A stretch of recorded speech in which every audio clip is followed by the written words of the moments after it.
हम देखेंगे जो लिंग गुणसूत्र है, यानी जो लिंग निर्धारण है मनुष्य के अंदर ही, वो किस प्रकार से होता है और उसमें कितने गुणसूत्र पाए जाते हैं, वो पूरी डिटेल से हम देखेंगे।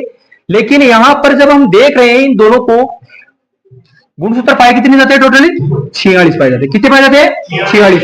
अब इन 46 गुणसूत्रों में से 44 प्लस ही अक्स वाई जो मैंने लिखा है, अक्स वाई लिखा है, और एक क्या लिखा है? 44 प्लस ही अक्स अक्स लिखा है। ठीक है ना? तो ये जो 44 गुणसूत्र हुए तो दोनों में सेम है। अरे माता और पिता दोनों में क्या है? सेम है। यानी पुरुष में भी वही है जो माता, यानी पुरुष में भी वही है जो स्त्री में, दोनों में क्या है? सेम है।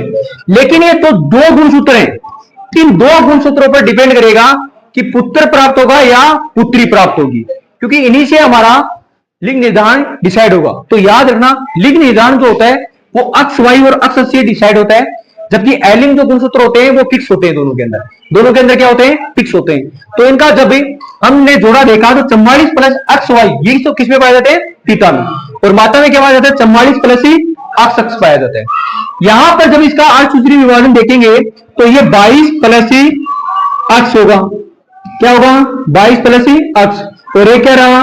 22 प्लस ही वाई, 22 प्लस ही वाई। इसको भी देखेंगे तो 22 प्लस ही अक्स, और इधर भी 22 प्लस ही अक्स रहा। अब मैंने ये K2 है, ये देख लेना, इसके 22 गुणसूत्र है। ठीक है ना? इसके 22 गुणसूत्र है और इधर 22 गुणसूत्र है। दोनों मिलेंगे तो कितने हो गए? 44। अरे इधर ऐसा नहीं हो सकता कि 44 इसके और 44 इसके तो 88 हो गए, तो 88 मिलने से तो ये काम खराब हो जाएगा नहीं। अरे 88 और 88, 44 कितने हो गए? 88, 2 और 2 यहां पर कितने हो गए? 92 हो गए ना। तो इतने गुणसूत्र नहीं हो सकते। हर व्यक्ति में कितने गुणसूत्र हो गए? टोटली 46 ही होंगे। यदि 46 से कम है या ज्यादा है तो वो रोगी कहलाएगा। क्या कहलाएगा? रोगी कहलाएगा।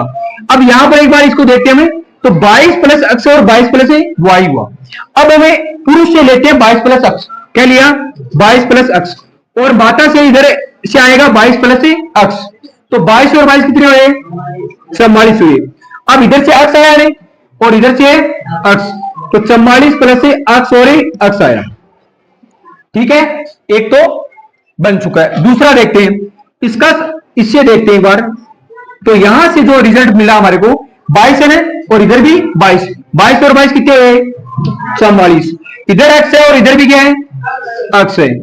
तो यहां पर अक्स और अक्स मिला, अक्स और अक्स मिला। अब यहां से देखते हैं 22 प्लस अक्स और 22 प्लस वाई। यहां पर 22 और 22 कितने हुए? 44। इधर अक्स है और इधर क्या है? वाई है। तो 44 प्लस अक्स और एक क्या है? वाई। फिर इसका इससे करवाएंगे तो यहां पर देखना 22 और 22 कितने हुए? 44 कितने हुए? और इधर वाई है और इधर क्या है? अक्स है। तो यहां पर अक्स और क्या हुआ? वाई। ये हमने देख लिया। यहां पर हमारे को जो रिजल्ट मिला वो 4 है। 4 का मिला नहीं, यानी 4 संतान प्राप्त हुई है। 4 संतान हुई है। अब इसमें से हमारे को ये देखना है कि पुत्र तो कितने हैं और पुत्रियां कितनी है। पुत्र तो कितने हो रहे, पुत्रियां कितनी है। अब हमारे को ये पता है कि जो पिता जो है उसके अंदर जो गुणसूत्र पाया, एक लिंग गुणसूत्र जो पाया जाता है वो वाई पाया जाता है। क्या पाया जाता है? लेकिन माता के अंदर तो अक्स है, दोनों के दोनों क्या है? अक्स है। अरे 44 तो दोनों में सेम है।